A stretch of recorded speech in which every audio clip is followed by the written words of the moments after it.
Permintaan nikah. Ruangan yang biasanya hening karena semua orang fokus dengan pekerjaan mereka, kali ini terlihat sedikit berbeda ketika Ethan memasukinya. Pria itu mengedarkan mata. Beberapa anak buahnya sedang berkumpul di satu meja. Dari apa yang rungunya tangkap, mereka sedang membicarakan berita yang tadi pagi dia lihat. Menghela langkahnya, Ethan melirik sekitar. Sepertinya berita itu membuat semua orang tertarik. Ada yang bilang, orang itu pekerja Wilds. Siapa yang bilang? Tetanggaku, dia bekerja perusahaan angkutan Wilds. Dan pria yang mengendarai truk trailer yang memuat kontainer 20 feet itu teman kerjanya. Bisa jadi dia orang yang sedang kerja tambahan. Zaman sekarang semua orang butuh uang banyak. Cek kakak, kalian kan tahu pekerja Wilds tidak boleh bekerja di tempat lain. Kita semua tidak boleh selingkuh. Apa kamu lupa poin dalam surat perjanjian? Ah, benar juga. Jadi, itu barangnya Wilds. Menurut kalian, apa isinya? Kenapa tidak ada berita tentang isi dari kontainer tersebut? Mungkin kontainer kosong. Tidak mungkin. Jelas-jelas truk itu ada di dekat bandara. Itu berarti, dia baru ambil barang dari kapal. Ethan mendengar bisik-bisik itu. Pria itu tidak berkomentar, hanya melanjutkan langkah menuju meja kerjanya. Waktu memang masih menyisakan 15 menit sebelum jam kerja dimulai. Itu sebabnya Ethan membiarkan mereka bergosip. Lagi pula, dia pun merasa senang mendengarnya. Sekalipun berita itu tampak begitu rapi ditutupi, tapi toh nyatanya orang-orang yang mau menggunakan isi kepala mereka tetap akan penasaran mengetahui kebenarannya. Meskipun pada akhirnya mereka harus puas hanya dengan tebakan-tebakan mereka. Ethan mulai membuka laptopnya. Pria itu mengernyit ketika melihat salah satu karyawannya terlihat fokus dengan laptopnya sementara teman-temannya yang lain masih bergosip. Bahkan para lelaki pun masih asyik membahas berita tadi pagi. Kernyitan pada kening Ethan bertambah ketika dia bisa membaca gerak bibir wanita dengan rambut tergelung asal dan kacamata tebal tersebut mengucap makian. Damn deh! Ashley! Lalu wanita yang Ethan kenal dengan nama Chloe itu membuka kacamata. Tangan wanita itu mengusap kasar wajah, sebelum menelungkupkannya ke atas lipatan tangan di atas meja. Penasaran, Ethan ingin tahu apa ada masalah dengan pekerjaan Chloe. Pria itu kemudian beranjak, lalu menghela sepasang kakinya menghampiri meja kerja sang bawahan yang masih belum merubah posisinya. Miss Chloe! Yang dipanggil namanya tersentak. Kepala yang sebelumnya terkubur di atas lipatan tangan tersebut, terdongak ke atas. Sepasang manik hazel itu mengerjap. Wanita itu buru-buru menegakkan punggung begitu melihat siapa yang sudah berdiri menjulang di depannya.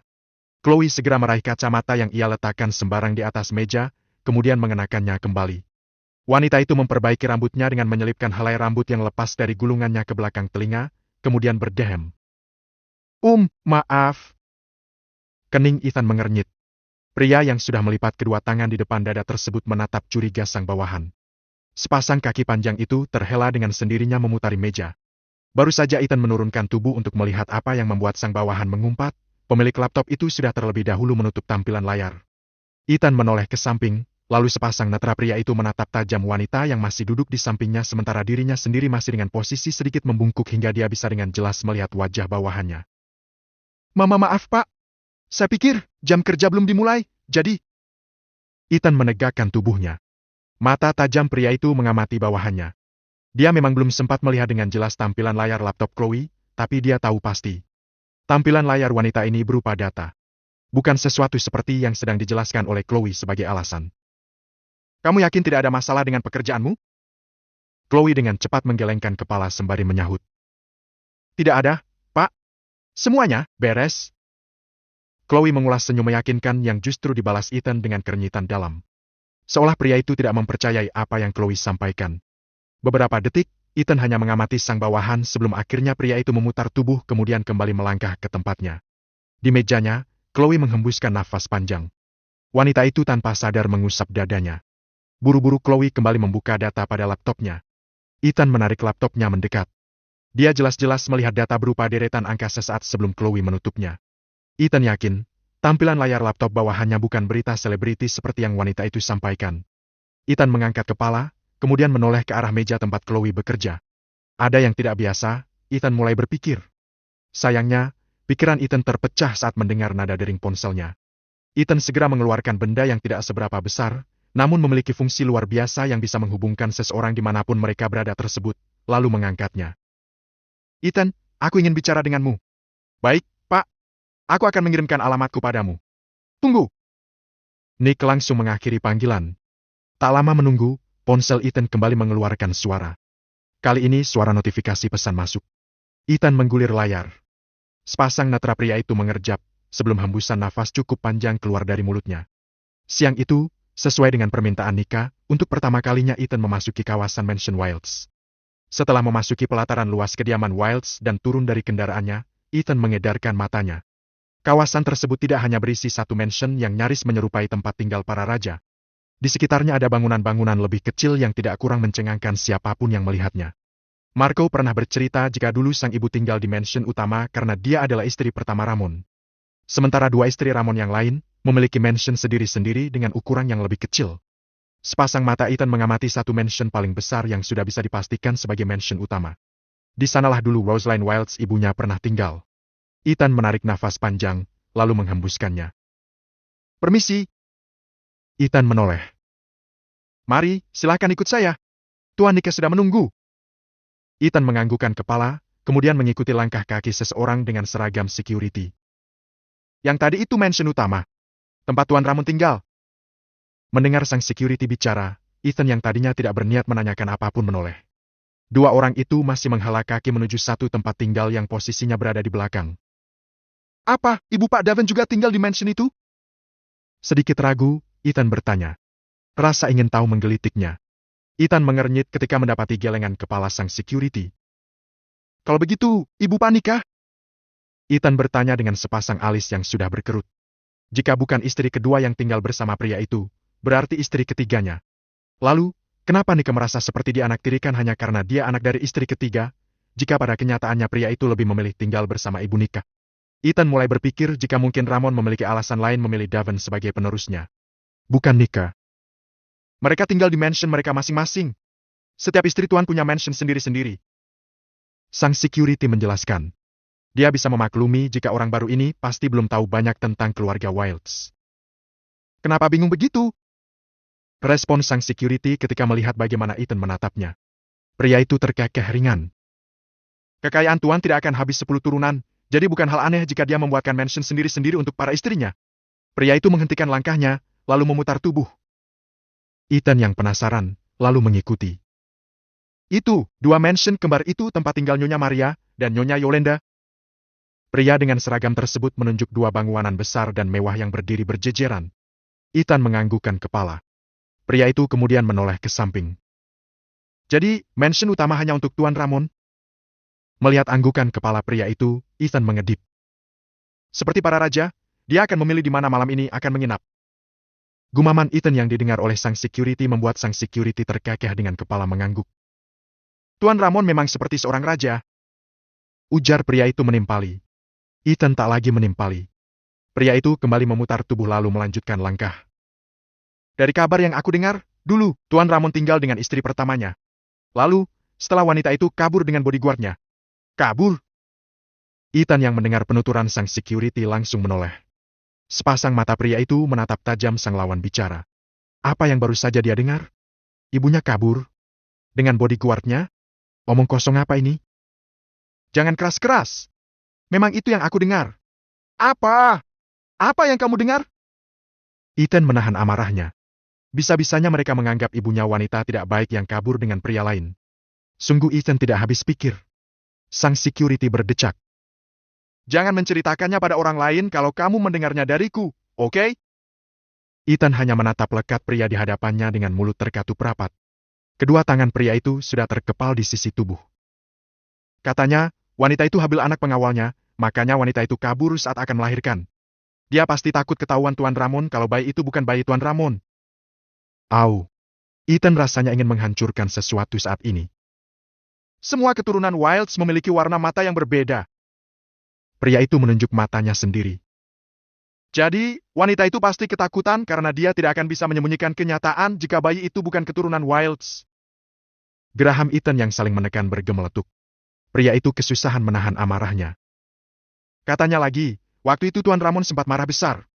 Isi mansionya hancur. Tuan sudah mencoba mencari keberadaan wanita itu dan bodyguardnya, tapi tidak ketemu. Ethan mengatur nafasnya. Pria itu berusaha keras untuk tidak mengamuk saat ini juga dan menantang pria bernama Ramon itu untuk bertemu dengannya. Brengska Ethan mengumpat dalam hati. Sebodoh apa sebenarnya pria yang katanya seperti raja itu? Nafas Ethan memburu karena emosi. Lalu, berita selanjutnya ternyata mereka mati terbakar di dalam mobil saat mencoba melarikan diri. Ethan yang masih berusaha susah payah mengelola emosi yang sudah akan meledak, kembali mengarahkan fokus pada sang security. Ya, mereka ternyata mati terbakar. Itu namanya karma. Wanita itu mengkhianati Tuan Ramon dan mendapatkan karmanya. Mendapati tatapan tamu tuan mudanya, pria itu kembali membuka mulut. Sudah, ayo. Nanti Tuan Nike marah-marah. Pria itu kemudian mengajak Ethan kembali melanjutkan langkah. Mansion Nike memang berada di belakang. Tidak hanya tempat tinggal pria itu, namun juga tempat tinggal Davan ada di barisan belakang. Ethan menahan dengkusannya melihat seberapa mewah dan megah mansion kedua anak Ramon. Sedangkan dirinya, dia bahkan tidak dipercaya sebagai darah daging pria itu. Keabsahannya sebagai keturunan Wilds diragukan. Itu sudah membuktikan bahwa pria itu memang tidak mencintai ibunya. Jika Ramon benar mencintai ibunya seperti apa yang Marco ceritakan, pria itu tidak akan mempercayai omong kosong yang disebarkan oleh orang yang pasti membenci ibunya. Apa sekarang Ethan harus mencurigai kedua istri Ramon? Ibu Davan dan juga ibu Nika? Nah, ini mansion Tuan Nika. Mari, silakan masuk. Pintu kediaman Nika sudah terbuka. Ethan kemudian masuk bersama sang security yang masih setia menemani langkahnya. Oh, ada tamu? Sepasang bola mata Ethan refleks bergulir saat rungunya menangkap suara seorang perempuan. Ethan mengedip mendapati wanita dengan perut besar berdiri di depannya. Iya, Nyonya. Ini Pak Ethan, tamunya Tuan Nika. Pria itu menjelaskan. Oh, Ethan? Suamiku ada di gazebo belakang. Antar saja dia ke sana. Wanita itu melirik sang tamu beberapa saat. Ayo, ke belakang. Ethan menganggukkan kepala ke arah wanita hamil tersebut, sebelum kembali melangkah mengikuti sang security. Itu istri Tuan Nika. Namanya Nyonya Samantha. Lagi, tanpa Ethan tanya, pria yang berprofesi sebagai salah satu security di Mansion Wilds sudah terlebih dahulu memberitahu. Mereka menikah beberapa bulan lalu, tapi tidak dirayakan besar-besaran seperti Tuan Davan besok. Ethan memperhatikan setiap informasi yang didapatnya dengan gratis dan tanpa harus bersusah payah memberikan ancaman. Itu Tuan Nika. Silakan. Saya kembali ke pos. Kali ini Ethan menganggukkan kepala, lalu mengucap terima kasih sebelum sepasang kakinya terhela menuju gazebo. Nika terlihat sedang menikmati rokoknya. Mendengar suara langkah mendekat, pria yang baru menghisap puntung rokoknya tersebut menoleh. Nika kemudian mengedik memberi isyarat pada Ethan untuk ikut duduk bersamanya. Ethan berjalan memutari gazebo, kemudian duduk di tepi. Pria itu mengedarkan mata ke sekeliling tempat tersebut. Kenapa Bapak tidak ke kantor? Ethan bertanya tanpa memutar kepala. Dia sedang merasakan kenikmatan yang Nika dapat sebagai seorang keturunan Wilds. Menurut saya, istri Bapak belum akan melahirkan. Ujarnya. Nika tertawa. Jadi, kamu sudah bertemu dengan Samantha? Bagaimana menurutmu? Apa menurutmu wanita itu lebih cantik dari para wanita di klub waktu itu? Ethan akhirnya memutar kepala, akan tetapi pria itu tidak membuka sedikit pun bibirnya. Nika terkekeh melihat ekspresi Ethan. Aku tahu kamu tidak akan menjawab pertanyaanku. Pria itu kemudian mengibaskan tangannya. Sudahlah. Bukan untuk itu aku memanggilmu ke sini. Nika kemudian mematikan puntung rokok yang masih menyala. Pria itu menekan ujungnya ke dalam asbak hingga asap putih mengepul untuk beberapa saat. Semalam, ada yang menyabotasi barang kami. Ujar Nick memulai ceritanya. Ethan mendengarkan. Mereka melumpuhkan anak buah kami dan menghancurkan barang senilai ratusan juta dolar. Ethan memperlihatkan wajah terkejut. Kami masih belum tahu siapa mereka dan apa motifnya. Tapi yang jelas, mereka bukan saingan Papa di pasar gelap. Bagaimana Bapak tahu? Nick berdecak. Pria itu kemudian merubah posisinya ikut duduk di tepi gazebo dengan kaki menjejak rumput hijau di bawahnya. Mereka tidak membunuh satu pun dari anak buah Papa. Bahkan termasuk sopir truk kontainernya. Lalu Nika tertawa cukup keras. Anehnya, mereka justru menumbangkan para pengawal yang berbadan besar-besar itu dengan obat tidur. Nika kembali tertawa setelah menyelesaikan kalimatnya. Mereka ditemukan di dalam mobil yang sudah bertabrakan dalam keadaan mendengkur. Nika menoleh ke samping. Apa menurutmu itu tidak lucu? Tanya Nika yang tidak mendapati Ethan tertawa sepertinya. Padahal menurut Nika, apa yang penyabotase itu lakukan sungguh lucu. Ethan menahan kedutan bibirnya. Sebenarnya, dia juga ingin tertawa saat membayangkan mereka mendapati para pengawalnya tertidur di dalam mobil yang mengalami kecelakaan beruntun. Berita itu tidak ada. Pancing Ethan yang tidak menanggapi perkataan Nika. Ethan masih mengingat pesan Marco untuk tidak sering tersenyum di depan Wilds. Karena menurut Marco, Dia memiliki senyum yang mirip dengan penguasa utama Wilds. Benar-benar menyebalkan. Kamu benar-benar tidak mengerti Whittles, Ethan. Nike menatap sang bawahan dengan kepala menggelang tidak percaya. Ethan sangat cerdas, tapi kenapa pria itu tidak bisa membaca situasi? Siapa yang tidak tahu nama Wilds dan bagaimana sepak terjangnya? Meskipun pada akhirnya mereka memilih tetap menutup mulut seolah tidak mengerti. Dan kenapa juga aku begitu percaya padamu? Nike kembali menggelengkan kepala. Apa kamu sudah melakukan sesuatu padaku? Pria itu memicing ke arah Ethan yang mengerutkan alisnya. Dudu? Tanya Ethan dengan satu alis yang kini terangkat. Nike tertawa. Sepertinya kamu memang sudah menggunakan ilmu hitam untuk membuatku tunduk. Pria itu menggeplak punggung bawahannya. Ini pertama kalinya Nike bisa begitu dekat dengan bawahan yang belum lama dia kenal. Kata belum lama sepertinya terasa jauh lebih lama dibanding kenyataan berapa jam tepatnya dia mengenal Ethan saat langsung merasa begitu nyaman dan mempercayainya. Sepertinya akan saya pikirkan. Celetuk Ethan. Apa? Nike sudah kembali menoleh ke samping. Dudu. Ujar Ethan yang justru membuat Nike kembali tergelak. Sepertinya Bapak sudah dari rumah sakit. Kening Nike mengernyit. Ethan mengedik ke arah wajah atasannya. Sudah tidak meringis waktu tertawa. Dan Nike kembali tertawa. Ethan memang menyenangkan.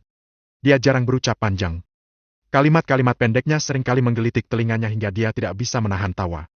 Padahal mungkin Ethan mengatakannya tanpa tendensi melawak. Melihat dari wajah Ethan yang selalu datar dan serius, Nike yakin Ethan bukan pelawak yang sedang menyamar menjadi seorang akuntan. Kamu salah. Ethan menatap sang atasan dengan sorot tidak percaya. Melihat cara Ethan menatapnya, Nike berdecak cukup keras. Aku ini Wilds, Ethan. Ingat itu. Bukan aku yang harus ke rumah sakit untuk menemui dokter, tapi mereka yang datang ke sini untuk memberiku perawatan. Nike tersenyum dengan alis terangkat. Tampang pria itu terlihat begitu bangga dan percaya diri. Ethan menahan dengkusannya. Ya, dia melupakan hal itu. Dia lupa jika Wilds adalah sang penguasa. Semua orang akan tunduk pada mereka. Ethan mencibir dalam hati.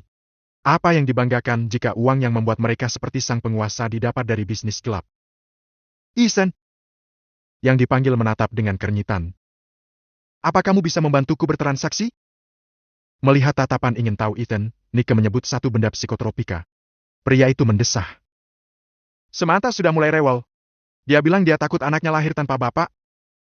Nike terkekeh. Makanya dia memintaku berhenti berdagang. Tanpa menjelaskan secara detail, Ethan tahu berdagang yang Nike maksud adalah perdagangan barang-barang terlarang dan ilegal. Bukankah itu bagus? Ethan bertanya yang dijawab Nike dengan decakan. Kamu tidak tahu sesulit apa bisa masuk ke perdagangan itu. Dan setelah apa yang aku lakukan pun, Tuan Ramon yang terhormat masih tidak menatapku. Mungkin, jika aku tidak memiliki warna mata yang berbeda, aku bahkan tidak akan bisa mendapat posisi bagus di perusahaan Wilds. Keluh Nike. Ethan diam sesaat. Apa, Davin juga berdagang? Nike menatap aneh Ethan. Tentu saja. Kamu pikir dia bersih? Nike kemudian berdecih. Tampang luarnya mungkin seperti orang baik, tapi kamu akan terkejut saat melihat seperti apa aslinya Davin. Mungkin karena itu ayah kalian lebih memilih Davin. Hah! Karena dia lebih mengerikan dariku. Nike berdecak tidak suka. Dia lebih buruk dariku. Dia tidak bisa bekerja, hanya bisa memerintah. Dia beruntung karena memiliki orang-orang yang pintar di sektornya. Hanya itu kelebihannya. Nike menghembuskan nafas panjang. Dan sekarang, aku punya kamu. Aku ingin kamu mendukungku. Dengan kecerdasanmu, aku yakin aku akan bisa memimpin Wilds.